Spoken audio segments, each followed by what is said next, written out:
Good evening and welcome to Tucker Carlson Tonight. Here's a funny thing that we noticed the other day. People debate all the time about mass immigration. What you never hear anybody do is make the economic case for mass immigration. And here's why. Our country's economy is becoming more automated and tech-centered by the day. It's obvious that we need more scientists and skilled engineers, but that's not what we're getting. Instead, we're getting waves of people with high school educations or less. Nice people, no one doubts that, but as an economic matter, this is insane. It's indefensible, so nobody even tries to defend it. Instead, our leaders demand that you shut up and accept this. We have a moral obligation to admit the world's poor, they tell us, even if it makes our own country poorer and dirtier and more divided. Immigration is a form of atonement. Previous leaders of our country committed sins. We must pay for those sins by welcoming an endless chain of migrant caravans.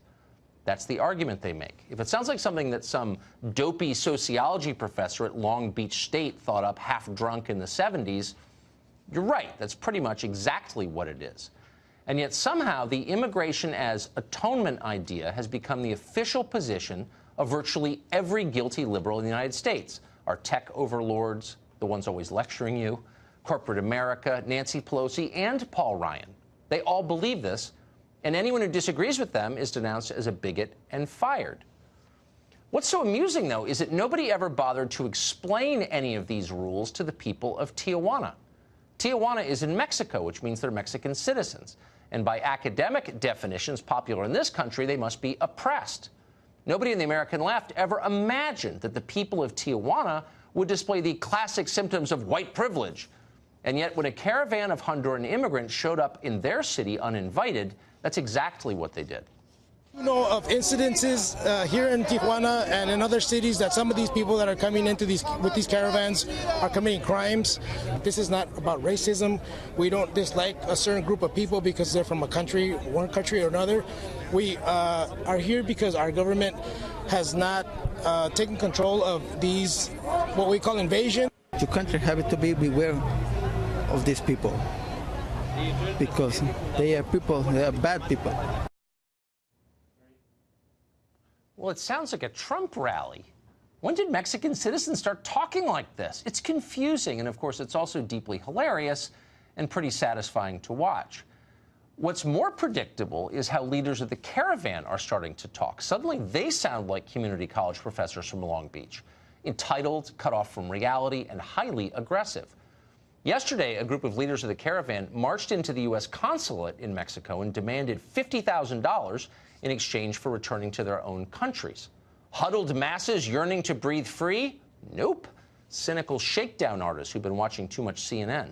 No surprise there. When rich liberals tell you that America owes you a comfortable life, nobody should be shocked when you believe them. Well, Genaro Lopez is a municipal official from Tijuana, an elected official. He's not a bigot. He's not suffering from white privilege or toxic masculinity. He's just a citizen who's upset about what is happening to the city he loves. He joins us from just across the border in Tijuana. Mr. Lopez, thank you for joining us. We in the United States were told that the migrant caravan would make our country better, would improve America. Has the migrant caravan made Tijuana better? What has been the effect of having the caravan in your city? Hi, Tucker. Good afternoon from Tijuana. Things aren't getting better. They're probably getting worse. Last weekend, we issued an ultimatum to all the Hondurans and Guatemalans that are camping out here on the street. They're blocking the street, and they're doing all their necessities, trashing the street. And we have a school closed here. This is the third week being closed, and they won't open until these guys leave. And we issued an ultimatum for 3 days, Friday, Saturday, and Sunday. They had to go. Sunday, they will be removed by force. And a priest came here. He's very well known, Padre Solalinde, and he talked with them and said they shouldn't go, that they should stay, that he would talk to the federal authorities. So Sunday, the director of disaster relief from Mexico City, he issued an order to stop and don't remove them by force. So they're still here. Problems are still going on. There's been like 280 arrests. Before it was only for drug possession and being drunk in the streets. Now it's for breaking and entering into homes. People have even made citizens arrest of them. and things aren't very nice here, and the neighborhoods is tired of them, the merchants, and the schools. So you've had home break-ins. Are you certain that it was Migrant Caravan members who broke into those homes? Yeah, there's a video on Facebook, and in the video he says his name, and he says he's from Honduras. How are the police handling Also, we had well, police are on 24-hour alert on this, and they're worried about this because we don't want crime rate to go up here in Mexico. We are a very tourist town, and we live of tourism, and Christmas season is one of our best times for tourism here and for sales, and things aren't very good right now.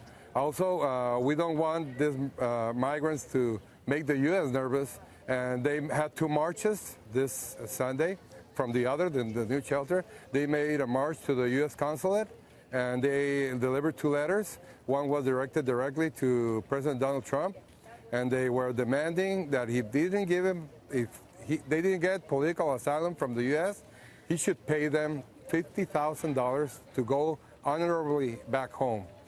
And also they were demanding that he should extradite President Juan Orlando Hernandez from Honduras to the United States, and he should remove 13 big military bases and big businesses from the United States that are in Honduras, and they're accusing them of depleting the Honduran economy.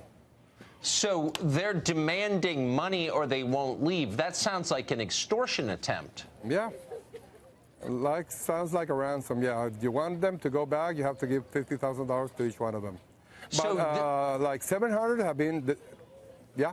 I was just saying that the political leaders in the United States encouraged this caravan, and media figures, people on television in this country, encouraged the caravan to come north. Now they're in your city. What would you say to the politicians and media figures in the U.S. who encouraged them to come to Tijuana? Well, Tijuana is a great town. It opens its arms to anyone who wants to come here in peace and to live here, no problem. But if you come here in a violent move, if you come here against our sovereignty, you're not welcome here. Really, we don't want these problems. We have our own problems, and we're dealing with them. Yeah. We don't want problems from other countries to start invading us here and creating all this havoc that has been happening. Yeah, closed schools, people living in the street, home invasions. I can see why. Our heart goes out to you, Mr. Lopez. Thank you very much for that update tonight. Okay, thank you. Immigration used to be considered a matter of policy, and people debated it on those terms. Now, increasingly, the question is framed in theological terms. One of America's great moral leaders, Nancy Pelosi, does that. Here's an example. Most of us, speaking for myself, consider the wall immoral, ineffective. He also promised Mexico would pay for it. So even if they did, it's immoral still.